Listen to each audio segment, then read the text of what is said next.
केवल मिठूलाल जी के कहने से उनको टेलीफोन किया था, मुझे पता नहीं था, क्योंकि दिल्ली में बैठे राजनेता उनकी व्यस्तता भी होती है और नखरे भी होते हैं। तो मैं खुद अभिभूत हूं, डॉक्टर संजीव बालियान हमारे बीच में मेवाड़ की धरती पर पधारे हैं और आपका मान करने के लिए आए।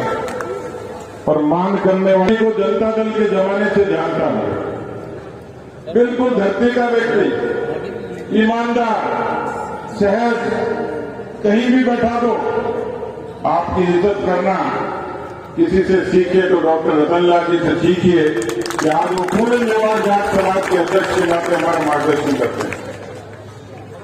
अभी हमारे बीच में भाई निर्मल आए हैं, नई पीढ़ी के ऊर्जावान नौजवान हैं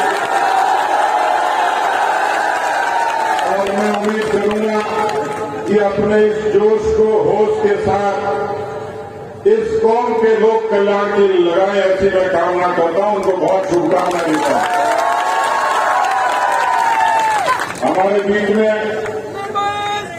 हमारे जिले के अध्यक्ष गौतम जी हैं। राजनीति, समाज नीति, धर्म नीति ये जाति, पंथ और मजहब से परे होती है मित्रों। कौम का अपना स्वाभिमान होता है और मुझे खुद को गर्व है कि मैं किसान कौम में पैदा हुआ, एक स्वतंत्रता सेनानी परिवार में पैदा हुआ, एक गरीब की झोंपड़ी में पैदा हुआ और इस मुकाम पर आपके बीच में खड़ा हूं तो मेरे पुरखों के संस्कारों के कारण, मेरी ईमानदारी और परिश्रम के कारण खड़ा हूं। और इतनी दूर आया हूं तो आपके लिए भी कोई न कोई प्यार का पैगाम ही लाया हूं। क्या हमारे बीच में मैं उसी राजनीति की संजीदगी की बात कर रहा था। हमारे सांसद सीपी जोशी जी आपके बीच में विराजे हैं, मेरे साथ प्रदेश के उपाध्यक्ष भी हैं। मैं देखता हूं किस तरीके से चित्तौड़ के 36 कौम की सेवा के लिए वो कितना पूरा समर्पित होकर काम करते हैं। नाम में भी धाकड़ है, काम में भी धाकड़ है। जिला प्रमुख सुरेश धाकड़ आपके बीच में है। कद छोटा है और ये तो नहीं कह सकता काम छोटा। बजरी का तो क्या कहना, बजरी की जितनी तारीफ की जाए उतनी कम है। जोर से बजाओ फिर बजरी के लिए तारीफ। मैं तो मां को बजरे होता है। अर्जुन जी दिनकर साहब हमारे बीच में है। और कौन कौन है भैया, हरियाणा की तरफ मत कर रहे हैं।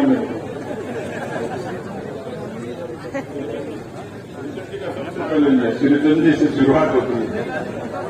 जिला प्रमुख राजसमंद हमारे रजनी देवी जी,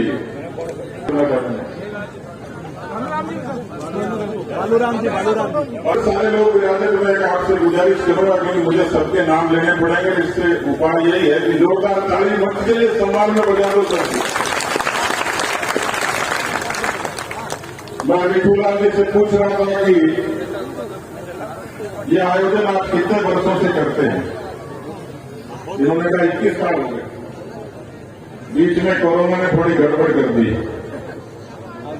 पर आपको देख के लग रहा है कि जाटों को कोरोना होता ही नहीं है।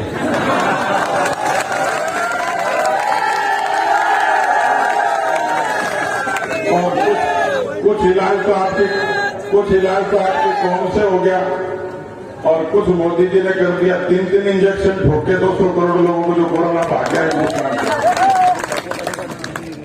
यहां बड़ी संख्या में मातृशक्ति बैठी है। हम लोग परिश्रमी लोग हैं, मेहनती हैं, ईमानदार हैं, समाज के लिए भी और देश के लिए भी समर्पित हैं। और इसलिए जब किसी जाजम पर बैठते हैं तो आप खूबसूरती देखिए कि आपके तेजा जी महाराज की दशमी है, लेकिन सभी 36 कौम के लोग मंच पर विराजे हैं। आपकी कौम लोकतांत्रिक है। पुराने समाज की, पुराने गांव की पंचायत और उस पीपल के बड़े के पेड़ को देख लीजिए जहां बैठ के हम लोग फैसले कर देते थे, गांव हमारी मान लेता। दूर दूर तक थाने कचहरी का काम भी नहीं था। अब उसमें कमी आई। हमारे प्रति सद्भाव में भी कमी आई, क्योंकि हम अपनी कौम का भला तभी कर पाएंगे जब सबको साथ लेके चलेंगे। तो आज तो तेजाजी महाराज के चरणों में यही निवेदन है कि हम सब लोगों को एक समग्र दृष्टि से देखते हुए साथ लेकर अपनी कौम का और समाज का भला करें। मुझे अच्छा लगा कि यहाँ बहुत सारी प्रतिभाओं का सम्मान होगा। ये वो प्रतिभाएं हैं जो पूरे समाज का भला करती है, देश का भला करती है, अच्छे संस्कार लेंगी। तो आज तो आपकी कौम की बेटियां फाइटर प्लेन पे उड़ाती हैं, वो उनके प्रोत्साहन के कारण ही संभव है। यदि उनको आशीर्वाद नहीं मिलता आपका तो ये संभव नहीं था। इसलिए माताओं बहनों से भी गुजारिश करूंगा, क्योंकि बेटियों की पढ़ाई, ये देश के प्रधानमंत्री ने बेटी बचाओ बेटी पढ़ाओ यूं नहीं कहा था, ये समाज की पीड़ा थी। पुरुषों का वर्चस्व, उनकी संख्या ज्यादा थी, महिलाओं की संख्या कम थी, लेकिन लाल किले पर बेटी बचाओ बेटी पढ़ाओ कहा तो आज 1000 पुरुषों के मुकाबले 965 महिलाएं खड़ी हैं। नहीं तो इतना भेद था उनकी तरक्की में, उनकी संख्या में। इस देश की माताएं बहनें अपने स्वाभिमान के लिए लड़ती थी, सम्मान के लिए लड़ती थी, लेकिन उनके जीवन को बदलने के लिए जन जन के खाते से लेकर, शौचालय से लेकर, उज्ज्वला से लेकर, आवास से लेकर उनका जीवन बदला। और इस देश में मैं जब आया तो बहुत लोगों ने मुझे राम राम कहा, तो मैं एक ही बात सोच रहा था कि हम सब राम जी को मानते, लेकिन राम जी की धरती पर राम जी की महिमा नहीं थी। देश का नेतृत्व मजबूत नहीं होता तो राम जी की धरती पर राम जी का मान नहीं होता। 500 वर्षों का संघर्ष था, लाखों लोगों का बलिदान था, लेकिन आज उस राम जी की धरती पर, अयोध्या की पावन भूमि पर राम जी का मान हुआ है। आपकी कौम ने उनके शरीर देखे, एक भी नौजवान की पीठ पर गोली नहीं थी, सबकी छाती पर गोलियां।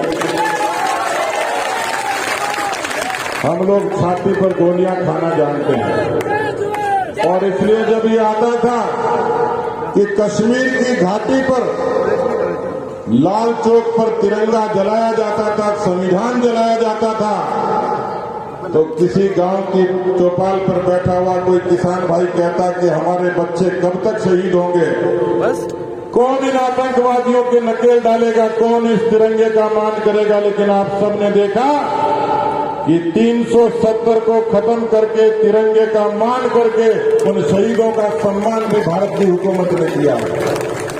आसान काम नहीं था मित्रों, इसलिए भारत बदला है।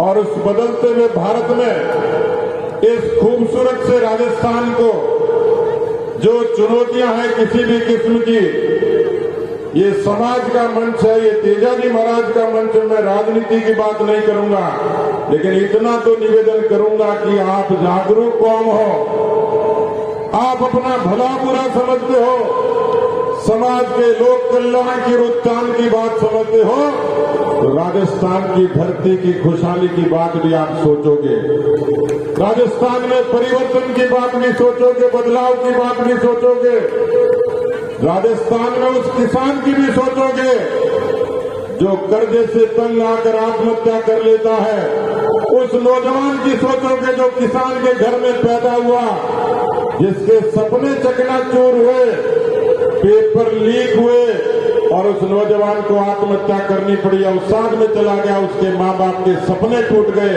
ये जरूर सोचोगे, जागरूक किसान कौम के सरदारों, ये जरूर सोचोगे कि राजस्थान की धरती पर ऐसा क्या हो गया, क्या नजर लगी कि शांतिपूर्ण प्रदेश में हमारी माताओं बहनों की अस्मत पर चुनौती आ गई, उनकी इज्जत और मान सम्मान पर चुनौती आई। एक साल में 6337 बलात्कार की घटनाएं क्यों होती हैं, 17 बलात्कार और 7 हत्याएं राजस्थान में क्यों होती है? समाज का जागरण करके इन सब बातों का जवाब मिल सकता है। हर 12 किलोमीटर पर राजस्थान में भ्रष्टाचार क्यों होता है, ये जवाब कोई जागरूक कौम मान सकती है। मैं यहाँ बड़ी संख्या में नौजवान बैठे हैं, बुजुर्ग बैठे, माताएं बहनें हैं।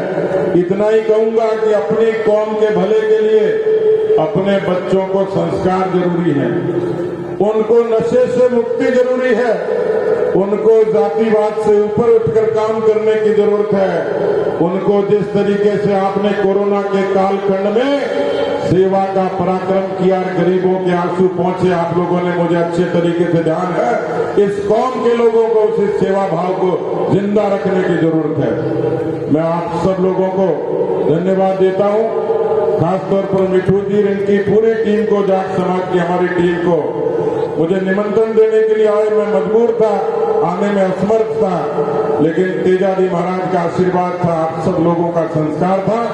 मैं इतना ही निवेदन करूंगा कि मैं आज आपके बीच में खड़ा हूं, इसलिए खड़ा हूं कि मैंने किसान के घर में जन्म लिया है, ईमानदारी और परिश्रम से काम करना सीखा है, और इसलिए मेरा जीवन, मेरा पसीना, मेरा खून, मेरी कलम, मेरी जबान जब तक आपके हक में चलती रहेगी, चलाता रहूंगा। बहुत बहुत धन्यवाद। जय हिंद, जय भारत।